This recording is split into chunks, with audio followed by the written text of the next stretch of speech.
হরে কৃষ্ণ বন্ধুরা, আমি এই যে তিলের নাড়ু বানাবো। আমি 150 গ্রাম সাদা তিল এখানে নিয়ে নিয়েছি, নিয়ে পরিষ্কার করে বেছে নিয়েছি। এবারে আমি একে হালকা নরম আছে একটু ভেজে নেব। কড়াটা গ্যাসের উনুনে চাপিয়ে দিয়েছি, কড়াটা গরম হয়ে গেছে। এবারে আমি তিলগুলো এতে দিয়ে দেবো, দিয়ে এবারে অল্প অল্প করে নাড়বো।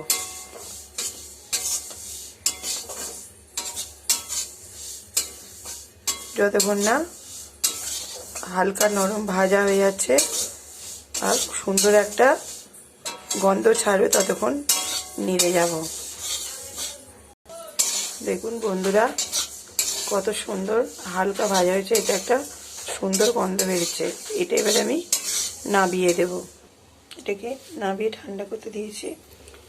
ওই কড়াতে আমি একটু অল্প করে জল দিয়ে দেব, তাতে 200 গ্রাম গুড় দিয়ে দেবো। কিন্তু বন্ধুরা, গুড়টা দিয়ে আমি নাড়ছি।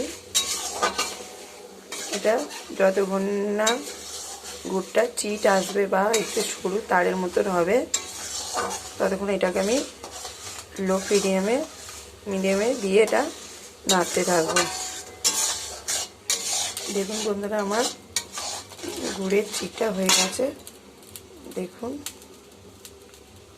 এটা আমার কমপ্লিট হয়ে গেছে। এতে এবার আমি গ্যাসটা বন্ধ করে আমি এবারে তিলগুলো দিয়ে দেব, দিয়ে ভালো করে নাড়ব।